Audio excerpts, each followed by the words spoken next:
Hello বন্ধুরা, আমাদের কল্পনীরের আবারও একটি নতুন ভিডিও নিয়ে আমি সঞ্চিতা তোমাদের সকলকে জানাই স্বাগত। আশা করি তোমরা সকলেই যে যেখানে আছো সুস্থ আছো, ভালো আছো। আমিও খুব ভালো আছি।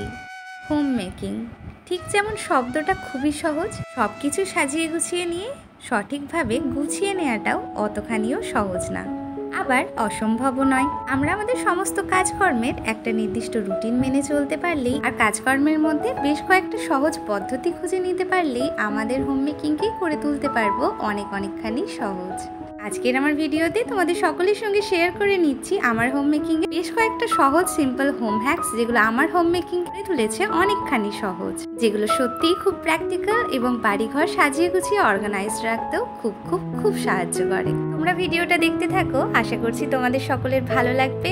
একই সঙ্গে একটা ছোট্ট অনুরোধ, ভিডিওটা ভালো লাগলে অবশ্যই লাইক করো, শেয়ার করো, এবং তোমরা যারা আমার পরিবারে নতুন, আমার ভিডিওটা প্রথমবার দেখছো, তারা সকলে আমার সঙ্গে থাকার জন্য প্লিজ সাবস্ক্রাইব করে দিও।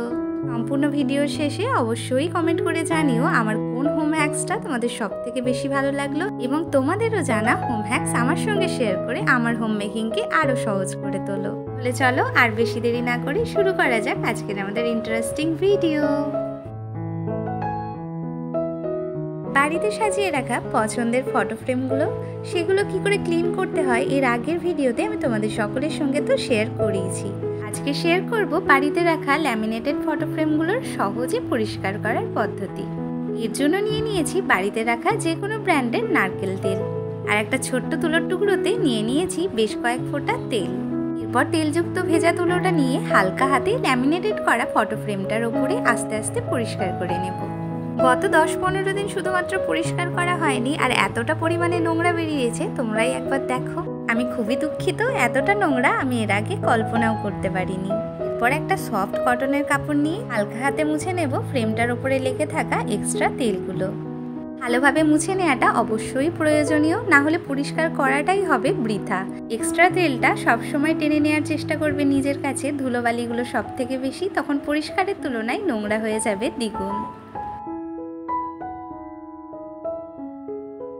বাড়িতে রাখা কাঠের স্প্যাচুলাগুলো রেগুলার ব্যবহারের পর নর্মাল ডিশওয়াশার জেল দিয়ে বা ডিশওয়াশার বার দিয়ে ধোয়া মাজার ফলে কেমন যেন জেল্লাহীন হয়ে পড়ে। নতুনের মতো জেল্লা ফিরিয়ে আনার জন্য অবশ্যই একবার এটা ট্রাই করে দেখো। আমাদের প্রত্যেকেরই বাড়ির হেসেলে বেকিং সোডা তো থাকেই, সেটাই জেল্লাহীন স্প্যাচুলাগুলোর ওপরে ভিডিওয় দেখানো প্রসেসে ছড়িয়ে দিলাম। তারপর নিয়ে নিলাম একটা পাতিলেবুর টুকরো, ব্যাস আর কিছু নয়। হালকা হাতে ঘষে নিলাম স্প্যাচুলাগুলো। পরিষ্কার জল দিয়ে ধুয়ে নেওয়ার পর প্রথমবারেই রেজাল্টটা তোমাদের সকলেরই চোখে পড়বে। জলটা ঝরে যাওয়ার পর আবার একটা কটনের টুকরোতে নিয়ে নিলাম বেশ কয়েক ফোঁটা ভেজিটেবল অয়েল। হালকা হাতে আবারও একবার স্প্যাচুলাগুলোর ওপরে ঘষে নেওয়ার পর রেজাল্টটা তোমরাই দেখো, আগের অবস্থা আর এখনের অবস্থা দুটো মিলিয়ে। বাড়িতে এসে পড়া হঠাৎ গেস্টদের জন্য আমরা সবসময়ই চেষ্টা করি বাড়িঘর মেনটেন রাখার। তার সঙ্গে বাড়িতে একটা সুন্দর সুগন্ধের জন্য ইউজ করি বাজার থেকে কিনে আনা রুম ফ্রেশনার। কিন্তু যদি এই রুম ফ্রেশনার হঠাৎ করে শেষ হয়ে যায়, আর ঠিক শেষ হয়ে যাওয়ার সময়ই চলে আসে বাড়িতে গেস্ট, তাহলে ঝটপট বাড়িতে এই সহজ উপায়ে তৈরি করে নাও হোমমেড রুম ফ্রেশনার, যেটা সত্যিই খুবই কার্যকর। আমি এখানে নিয়ে নিয়েছি কমফোর্টের ফেব্রিক কন্ডিশনারটা। তোমরা চাইলে যে কোনো ব্র্যান্ডের ভালো সুগন্ধযুক্ত ফেব্রিক কন্ডিশনার ইউজ করো, শুধু পরিমাণে জল এবং এই কন্ডিশনারটা একই হতে হবে। একটা স্প্রে বোতলে নিয়ে ভালো করে মিক্স করে নিলেই আজকের আমাদের হোমমেড রুম ফ্রেশনার হয়ে যাবে রেডি।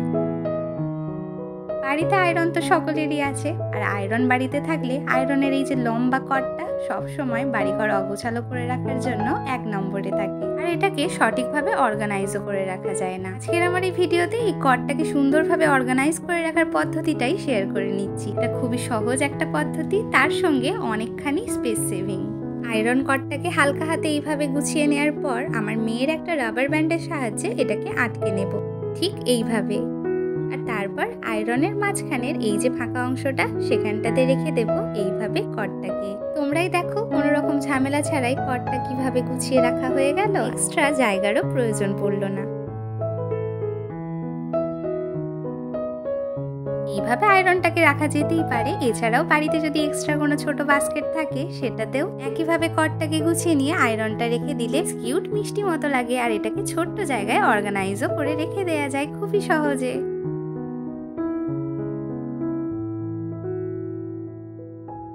কোভিড-19-এর পর থেকে খুবই ভালোভাবে আমাদের প্রত্যেকের পরিচয় হয়ে গেছে মাস্কের সঙ্গে। আমাদের প্রত্যেকের ঘরে ঘরে এখন তো এটা থাকেই। আর এই সার্জিক্যাল মাস্কগুলো যতই ভালো হোক না কেন, খুব বেশি সময়ের জন্য এগুলো ব্যবহার করা যায় না, তখন আমাদের এগুলোকে ফেলেই দিতে হয়। কিন্তু ফেলে দেওয়ার আগে এর একটা অংশ খুবই প্রয়োজনীয়। এই অংশটাতে যে অ্যাডজাস্টেবল নোজ ব্রিজ ওয়্যারটা থাকে, সেটাকে আমি সব ফেলে দেওয়ার আগে কাট করে বের করে রেখে দিই। এই ওয়্যারগুলো গৃহস্থালির টুকিটাকি ছোটোখাটো অনেক কাজকর্মেই প্রয়োজন হয়। আর সব থেকে বেশি আমার কাজে আসে আমাদের বাড়ির এখানে সেখানে যে অংশগুলোতে কম্পিউটার বা টিভির কানেকশনের জন্য তারগুলো যেগুলো হাইড করে রাখা যায় না, খুবই অগোছালোভাবে একটার সঙ্গে একটা জড়িয়ে পেঁচিয়ে থাকে, সেগুলোকে অ্যাডজাস্ট করে রাখার জন্য আমার বাড়ির যত তারগুলো যেগুলোই চোখে পড়ে একটুখানি পেঁচিয়ে অগোছালোভাবে আছে, সেগুলোকে নিয়ে এই প্রসেসে আমি ওয়্যারটার সাহায্যে আটকে রেখে দিই। সত্যিই দেখতে খুব ভালো লাগে আর তার সঙ্গে অনেকখানি স্পেস সেভিং হয়।